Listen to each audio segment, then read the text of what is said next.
Effectivement, c'est ce qui s'est passé.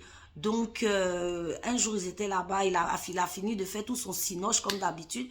Donc, elle était au balcon et tout. Elle était en train de, voilà, de fumer une clope et tout, machin. Monsieur arrive et puis il la regarde et puis lui dit, tu vois, j'ai réussi à les mettre dans ma poche. Elle dit, ce jour-là, elle a pété un câble. Elle est devenue folle, commence à l'insulter.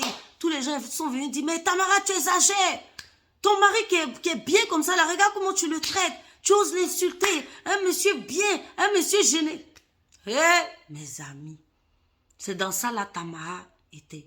Elle a regardé. Les gens ont dit, non, mais si c'est ça, nous-mêmes, on veut même plus te parler parce que tu es bizarre. Voilà. Donc, laisse tomber Tamara et tout. Et le monsieur rigolait. Maintenant, comment notre démon, notre dragon va asseoir son emprise? Il va lui dire, mais Tamara, tu vois bien que tu es anorexique. Déjà, bon, voilà, tu es vilaine. Ça, tu le sais. Mais anorexie, maintenant que tu es dedans, là, il faut quitter ton travail parce que vraiment, ça, tu peux pas. C'est l'erreur, encore une erreur que Tamara a faite. La pauvre, elle a quitté. Elle a écrit même une lettre de démission. Parce qu'ils sont très persuasifs. Hein. Et tout ça, c'est des techniques d'emprise. Bien évidemment, si elle quitte son travail, qu'elle n'a plus d'argent, elle va dépendre de qui? Eh bien, du démon. Donc voilà, elle a quitté son boulot. Donc enceinte, il a baratiné pendant 8 mois. Parce que le pervers narcissique ne lâche jamais. Même si tu lui dis sa maman, son papa, tu l'insultes, ma chérie, il va te courir après. Pas tant que tu es, il peut toujours, et comme on a profité de toi pour te détruire là. Il va te demander pardon. Et c'est ce qu'il faisait là, demander pardon jusqu'à Tamara accepter. Elle est retournée à elle le monstre. Alors là, elle n'aurait pas dû, parce que ça a été de pire. C'est que les violences étaient encore plus fracassantes. C'est que la violence, non. Non, là, elle s'est dit, jusqu'à ils sont allés même, elle a porté plainte, il a même eu du sursis, c'est-à-dire il était jugé en sursis. Je dis, si vous avez vu la fille là, non, l'être humain. Je dis qu'elle n'avait que la peau sur les os. Je dis, papa, elle est petite. Frère, vous savez, les gens qui... Les anorexiques, là, non. Voilà, comme ils sont comme squelettiques. Hein, c'est comme ça qu'elle était. Donc, c'est dans ça que l'enfant a eu 2 ans. Elle a dit, non, c'est plus possible, je m'en vais et tout. Elle a pris son fils, elle est partie. Comme elle a pris son fils, elle est partie. Vous vous souvenez que le monsieur était riche. Comme ça que le monsieur l'a fait convoquer devant le juge pour dire que non, elle a volé l'enfant et tout. Donc, la pauvre, elle arrive devant le juge. Comme elle était maigre là, squelettique, vous voyez comme elle était, le monsieur a commencé à dire, parce que les pervers narcissiques sont très, très procéduriers. Voilà. Ça, faut le savoir. Si vous êtes en relation avec un pervers narcissique et que vous allez en procédure, il faut vraiment vous armer, hein, parce que eux aussi, ils savent donner des coups. Donc, c'est là qu'il a commencé à expliquer au juge, mais regardez comme elle est, la peau sur les os, elle ne peut pas s'occuper d'un enfant. Donc, tout ce qu'elle a dit là-bas, le juge a dit non. Parce que la perversion narcissique, on ne peut pas prouver. Vous comprenez?